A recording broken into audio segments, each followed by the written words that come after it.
இயேசு கிறிஸ்துவின் இனிதான நாமத்தில் இன்றைய ஆவிக்குரிய சிந்தனைக்கு உங்களை அன்புடன் வரவேற்கின்றோம். இப்போதும் ஒரு பாடலுக்கு பின்பு உங்கள் சிந்தையை தெளிவிக்கும் ஆவிக்குரிய செய்தியை கேட்கலாம். நம் கிருபை பெரிதல்லோ, எம் ஜீவனிலும் அதே இம்மட்டும் காத்ததுவே, இன்னும் தேவை கிருபை தாருமே, இன்னும் தேவை கிருபை தாருமே. ஆண்டவர் இரட்சகரமாக இயேசுவின் இனிதான நாமத்தினால் உங்களை வாழ்த்துகிறேன். இந்த நாள் நம்முடைய ஆவிக்குரிய சிந்தனைக்காக சங்கீதம் 37:25 நான் வாசிக்கிறேன். நான் இளைஞனாயிருந்தேன், முதிர் வயதுள்ளவனும் ஆனேன். ஆனாலும் நீதிமான் கைவிடப்பட்டதையும் அவன் சந்ததி அப்பத்துக்கு இறந்து திரிகிறதையும் நான் காணவில்லை. இவ்வளவு ஒரு அருமையான வார்த்தை பாருங்க. ஒரு பெரிய ஒரு ஸ்டேட்மெண்ட். என்ன சொல்றாப்புல, நான் இளைஞனா இருக்கும் போது பாக்குறேன் நீதிமான்கள் எப்படி இருக்கிறாங்கன்ட்டு, அவனுடைய சந்ததி எப்படி இருக்குன்னு பாக்குறேன். அதோடு மட்டும் இல்ல, நான் முதிர் வயதாயிட்டேன். இப்பவும் நான் பாக்குறேன். அந்த கடந்து வந்த வருஷங்கள்ல அனுபவங்கள் ரீதியா தாவீது சொல்றாரு, நீதிமான் எந்த ஒரு சூழ்நிலையிலும் கைவிடப்படல. சூழ்நிலையில் வேணா விரோதமா இருக்கலாம், எதிராக இருக்கலாம், சாதகமா கூட இல்லாம இருக்கலாம். ஆனா ஆண்டவர் நீதிமான கைவிடல. நான் அதை பார்த்தேங்கிறாரு. இளைஞனா இருக்கும்போது பார்த்தேன், இப்ப முதிர் வயதாயிட்டு நல்லா ராஜ மேன்மை பார்த்து எல்லா விதத்திலும் வாழ்க்கையின் எல்லா பகுதியும் எல்லா எல்கையும் தொட்டவர் தான் தாவீது. அதுதான் சொல்லுகிற ஸ்டேட்மெண்ட பாருங்க. முதிர் வயதாயிட்ட இப்பவும் பாக்குறேன் நீதிமான் கைவிடப்பட்டத, அவனுடைய சந்ததி அப்பத்துக்காக சாப்பாடு இல்லாம எங்கேயாவது கையேந்தி நிற்கிறத நான் பார்க்கவே இல்லை. எவ்வளவு அருமையான நம்முடைய தேவன். நீதிமான கைவிட மாட்டாரு, நீதிமான்களோடு கூட இருப்பார். நீதிமானுக்கு வரும் துன்பங்கள் அநேகம் இருக்கும், உண்மைதான். அநேகர் சொல்லுவாங்க, நான் உண்மையா இருந்து எனக்கு என்ன பிரயோஜனம், உண்மையா இருந்த பாடுகள் தானே, பாடுகள் உண்டு இல்லைன்னு சொல்லாடா. சந்ததி ஆசீர்வதிக்கப்பட்டிருக்கும். இவர்பட்ட பாடுகள் நிமித்தமா பிள்ளைகள் வாழ்ந்திருப்பாங்க, அதை பார்க்க முடியும். அதுதான் உண்மை. நீதிமானா நிற்பது, ஆண்டவருக்காய் நீதிமானா இருந்து வாழ்ந்து காண்பிப்பது மிகவும் அவசியமான ஒன்று. உலகம் ஏற்றுக்காது. உண்மையா இருந்தாலும் பிழைக்க தெரியாதுப்பா, பிழைக்க முடியாதுப்பாங்க சொல்லலாம். ஆனாலும் கர்த்தர் அதை பார்க்கிறாரு, அவங்களை கைவிட மாட்டாரு. அதோடு மட்டுமல்ல, அவங்களுடைய சந்ததியும் கைவிட மாட்டாரு. அப்பத்துக்காக அந்த சந்ததிகள் என்ன பண்ணுமா, ஆங்காங்கே அலைந்து தெரிய வேண்டிய காரியம் இருக்காது. அதையும் நான் கண்கள்ல பார்க்கவே இல்லைங்கிறார். போற இடம் நான் தேசங்கள் எங்க பார்த்துட்டேன். அந்த மாதிரி ஒரு நிலைமையை கர்த்தரை ஏற்படுத்தி கொடுக்கவில்லை. காரணம், கர்த்தரே அவர்களுக்கு நின்று வழக்காடி யுத்தம் பண்ணி அவர்களை பாதுகாத்து போஷித்து உடுத்தி வைத்து கடைசி வரை நடத்துவார். ஒரு சம்பவத்தை நான் வாசிச்சேன், எனக்கு ரொம்ப ஆச்சரியமா இருந்தது. உண்மையா ஆண்டவருக்கா விசுவாசமா இருந்த ஒரு மனிதன் செய்யாத தவற செய்தான்னு சொல்லி சிறைச்சாலையில் தூக்கி போடப்படுகிறான். கைது செய்து கொண்டு போயிட்டாங்க. அவருடைய மனைவி அவமானப்படுத்தும்படியா தலையில ஒரு கோமாளியின் மாதிரி அணிகிற ஒரு தொப்பி வச்சு வீதியல்ல வெளியே போனாலே அதை மாட்டிட்டு போனோம். அந்த மாதிரி அவமானப்படத்துக்குள்ள அனுமதிச்சிட்டாங்க. 4 பிள்ளைகள், 4 வயசு, 8 வயசு, 10 வயசு, 12 வயசுட்டு இந்த ஏஜ் குரூப்ல உள்ள பிள்ளைகள் இருக்கிறாங்க. அந்த மனுஷன் தான் வீட்டுக்கு பிரெட் வின்னர். அவர் தான் ஆகாரத்துக்கு வேலை செஞ்சு பணம் கொண்டு வருவாரு. அவரையும் ஜெயில போட்டாச்சு.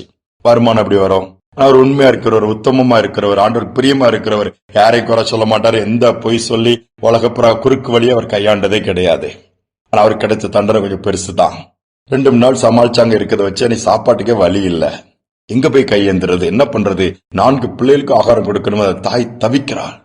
இந்த பிள்ளைகள் என்ன பண்ணது, சரின்னு வீட்டு பக்கத்துல ஒரு ஓடை, நீரோடை, அதுல தண்ணி போயிட்டே இருக்குமா, கொஞ்சம் சின்ன வலை, மீன் வலை மாதிரி ஒன்னு எடுத்துட்டு போய் இந்த பிள்ளைகள் அதுல போட்டு விளையாடிட்டு இருக்கும்போது அதுல கொஞ்சம் மீன் மாட்டிடுச்சுது. இந்த பிள்ளைகளுக்கு ஆச்சரியம். குட்டி குட்டி பசங்க அது நேர வீட்டுக்கு திட்டுவாங்க, மம்மி இந்த வலையை போட்டு விளையாண்டோம், இந்த மீன் கிடைச்சிருச்சுன்னு சொல்லிட்டு கொடுக்கறாங்க. உடனே அந்த அம்மாவை அதை சமைச்சு பிள்ளைகளுக்கு ஆகாரத்தை கொடுக்கறாங்க. முதல் நாள் முடிஞ்சிச்சு. சரி, அடுத்த நாள் போய் பாப்போம் ட்ரை பண்றாங்க. அடுத்த நாள் மீன் கிடைக்குது. ஆனா அந்த ஓடையில மீனே கிடையாது. அடுத்த நாள் மீன் விழுது கொஞ்சம் அதிகமா கிடைக்குது. அதை கொஞ்சம் விற்று அந்த காசை வச்சு வேற பொருட்களை வாங்கி குடும்பம் நடத்த ஆரம்பிச்சிட்டாங்க. டெய்லி இந்த தம்பிமாருக்கு வேலை அதுதான்.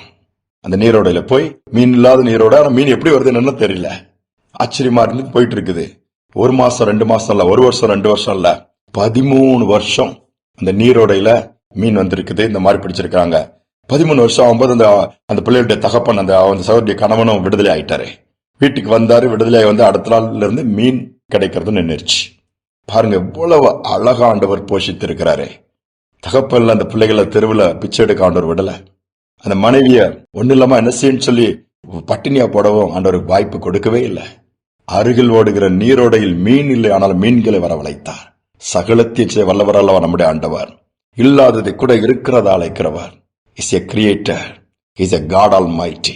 இன்னைக்கு நீங்க கடந்து போற பாதை சற்று சிந்திச்சு பாருங்க. ஒண்ணுமே இல்லையா? இதுல என்ன கிடைக்க போகுதுன்னு சொல்றீங்களா? இதெல்லாம் அவங்களாம் ட்ரை பண்ணி தோற்று போனதுப்பா, நாங்களாம் பண்ணாதான் நீ பண்ணிட போறான்னு மற்றவங்க கேட்கறாங்களா? உண்மை உத்தமமா இருந்து பாருங்க, நீங்க செய்யறதெல்லாட்டி கர்த்தர் வாய்க்க பண்ணுவாரு. அதுதான் வேதம் சொல்லுகிறது. ஒருபோதும் நீதிமான அவர் கைவிட்டதில்லை. அவங்களுடைய பிள்ளைகள் சந்ததி அப்பத்துக்காக தெருக்கள்ல, ரோடுகள்ல, வீதிகள்ல அலைந்து திரிய ஆண்டவர் விட்டதும் கிடையாது. அந்த தேவன் தான் நம்முடைய தேவன். உண்மையாக இருப்போம், உயர்வை பெறுவோம், ஆண்டவரை சார்ந்து கொள்வோம், அனைத்திலும் கர்த்தருடைய நடத்தல அனுபவிப்போம். நிச்சயமாகவே கர்த்தர் பெரிய காரியங்கள் செய்வார். ஜெபிப்போம். அன்பின் தகப்பனே, இந்த புதிய நாளை தந்ததற்காக ஸ்தோத்திரம்பா. உடைய வார்த்தையின்படியே நீதிமான்கள் கைவிடப்பட்டதையும் உடைய சந்ததி பிள்ளைகள் அப்பத்துக்காக இறந்து திரிந்ததையும் நான் பார்த்ததில்லைன்னு தாவி சொன்ன வார்த்தையின்படி அது உண்மைதான்ப்பா. எவ்வளவு காரியங்கள், எவ்வளவு எக்ஸாம்பிள் பாக்குறோம். உண்மையா இருந்தவங்க எல்லாம் எவ்வளவு உயர்வை ரீச் பண்ணிருக்காங்க. ஒண்ணுமில்லாம போன மாதிரி தெரியும், மற்றவங்க பார்வைக்கு அவ்வளவுதான் இவங்களுக்கு என்னத்தை சாதிச்சாங்கடா. நாட்கள் வரும்பொழுது நீங்க காமிக்கிறீங்கப்பா. இன்னைக்கு ஒருவேளை உண்மையா இருந்து இன்னைக்கு எதனை அனுபவிக்கிறவங்க இந்த செய்தி கேட்கலாம். எத்தனை நாள் உத்தமமா இருக்குது, எத்தனை நாள் பொறுமையா இருக்கிறது, எத்தனை நாள் அமைதியா இருக்குது, பல கேள்விகள் வரும். ஆனாலும் என் தேவன் அவர்களுக்கு பிரதிபலன் கொடுக்கிறப்பா. சந்ததிகளை நீ கைவிட மாட்டீங்கப்பா. ஏன்னா அவனுடைய கண்கள் அப்படிப்பட்ட பிள்ளைகள் மேல் பதிக்கப்பட்டிருப்பதற்காய் ஸ்தோத்திரம். அவள் மேல் நோக்கமா இருப்பதற்காய் ஸ்தோத்திரம். கரம் பிடித்து நடத்துவதற்காய் ஸ்தோத்திரம். இன்னைக்கு அப்படிப்பட்ட சூழலுக்கு பிள்ளைகளை ஒவ்வொரு நினைவு கூர்ந்து நாளை தினம் என்ன செய்ய வேண்டும் தெரியலையே, எங்க வாழ்க்கையில் இப்படி ஆயிடுச்சுத, எதிர்பாராத இழப்பை நான் சந்திச்சுட்டேன், எதிர்பாராத நஷ்டத்தை நான் சந்திச்சுட்டேன், கடன் எதிர்பார்க்கவே இவ்வளவு வந்துருச்சு, எழுந்திருக்கிறதற்கு வழியில் என்று சொல்லி தத்தளிக்கிற பிள்ளைகளை கண் நோக்கி பார்த்து உமக்காய் விசுவாசத்திலே உண்மை உத்தமா இருப்பது நிமித்தம் இந்த நாளிலே தூக்கி நிறுத்துவீராக, அற்புதங்களை செய்வீராக, அடையாளங்களை காண்பிப்பீராக. செய்வதற்காய் ஸ்தோத்திரம். தாழ்த்தி ஒப்புக் கொடுக்கிறேன். துதிக நம்மை ஏற்றுக்கொள்ளும் இயேசுவின் நாமத்தில் பிதாவே, ஆமேன், ஆமேன். அற்புதங்களை செய்கிற தேவன் நம்மோடு கூட இருக்கிறார். இன்றும் அவர் செய்ய வல்லவரா இருக்கிறார். ஆனால் நாம் எப்பொழுது ஆண்டவருக்கு முன்பாக உண்மையாக இருப்போம், அவரை பிரியப்படுத்துவோம். சந்ததிகளும் ஆசீர்வதிக்கப்படும் இந்த சிந்தனையோடு இந்த நாளை தொடர்வோம். மீண்டுமாய் நாளை தினம் சந்திப்போம். அதிசயங்கள் செய்கிறவர் நம் அருகில் இருக்கிறார். அற்புதங்கள் செய்கிறவர் என்றும் நமக்குள் வசிக்கிறார். அதிசயங்கள் செய்கிறவர் நம் அருகில் இருக்கிறார். அற்புதங்கள் செய்கிறவர் என்றும் நமக்குள் வசிக்கிறார்.